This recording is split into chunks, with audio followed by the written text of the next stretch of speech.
Hey guys, welcome back to my channel and thank you guys so much for joining me. I know that I said that the next time I come online, I would probably be on my laptop. Sorry that has not happened yet. Little baby got sick and she just started feeling better, so she just left to go outside and enjoy a little bit of the sun that just decided to come out. So while we're on the topic of little baby and all the great things parenting, I'm back here to talk to you a little bit more about some of the pros and cons of parenting. And we're going to deal this time with just a little bit of motivational understanding about what good parenting can look like for you if you're still on the fence of thinking that maybe it might not be as bad as a lot of people on Reddit are making it out to be. One of the things that I one of the things that I think is a great take home for me as a parent is a bit of advice that my grandfather actually gave me when I was a young mom, a young single mom trying to figure out exactly what to do and what not to do, and feeling very much frustrated a lot of the times because I was alone and I didn't really understand a lot of things about myself, and I didn't understand a lot of things about parenting. Now, I did mention this in one of my videos previously that community support is very, very paramount when you are a young parent or a parent in general. People need support. People need to feel like they're not getting crazy. People need to feel like they're being understood and heard from somebody who has been there and done that. And this is one of the reasons why I am very, very much done with 21-year-olds and 30-year-olds who haven't really had much of an adult life to really know anything about what life will look like at the end of it, in order to make such grandiose statements like child free is the way to be, or whatever. So, my grandfather told me that, more is caught than taught. I really wanted my daughter to learn some things, and I thought that by saying it often, screaming it, or maybe just, punishing her into understanding, punishing her into having into listening to me and doing things my way would help her to understand what it is I wanted her to do. And it became quite evident to me that kids are not actually watching the things that you are saying, as opposed to watching what you are doing. Now, for some of you, this might seem quite obvious, quite, like a no-brainer, but we tend to forget a lot of the times that our kids are modeling or reacting to what they see us do, and simultaneously also trying to understand if what we are saying is matching what it is we do. So if a child feels like they can't trust you, or your child might not be listening to you, chances are that there are some disconnect between what you were saying and what you were doing. And I had to learn that very, very quickly in terms of like things that had to do with emotional regulation and relationships specifically, because I knew that I had a lot of growth to do in those two departments.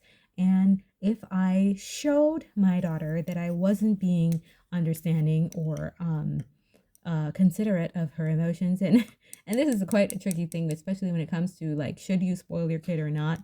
I find that when I don't give my kids things that they want, they have to understand the why, and to always remember that it's not because you don't love them that you're not giving them everything that they want. It's for the greater good of their overall well-being. And so, teaching them how to be generous and balancing off that you don't get everything what you want is something that really comes out of helping them understand and having a level of self-awareness that speaks directly to what it is that really makes you happy. And just because you have a thing or because you're able to buy a thing doesn't mean that you should buy that thing. So back to more is caught than taught.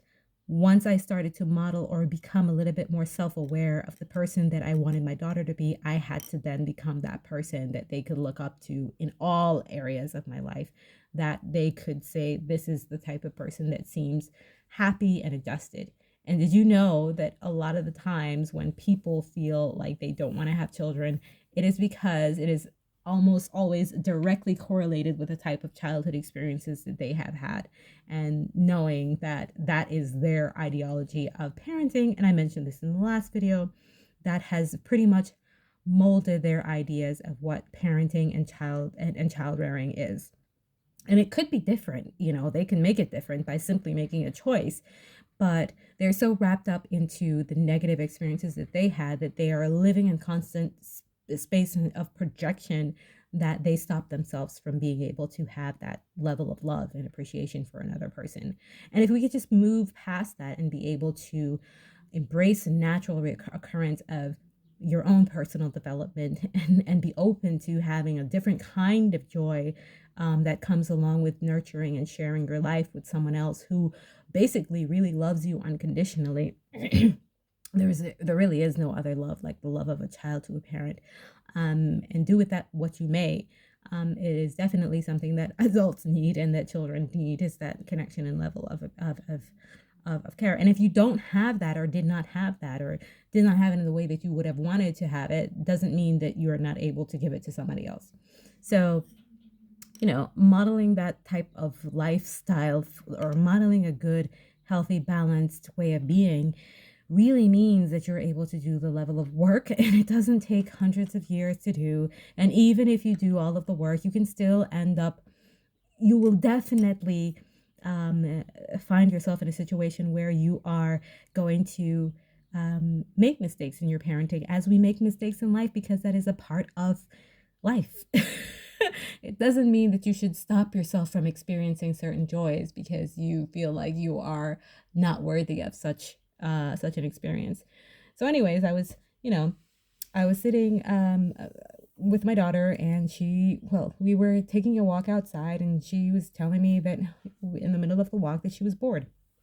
So I said, well, what do you do when you're bored? It's okay to be bored sometimes. You don't always have to be doing things like me. Sometimes I got to make myself sit down and just enjoy the air and the sun and the breeze and the birds. And that's okay too. Make an observation, make up a game, or just do nothing. Sit in that boredom. Creativity will come in this experience for you. And that's exactly how I talk to my 7-year-old. And she's looking at me kind of weird or whatever. So anyway, she was sat in her room playing by herself, making up a game. And once I got done with my class, I came to her and I was like, so what are you doing? And I'm like, well, she came and she's like, I wrote a book.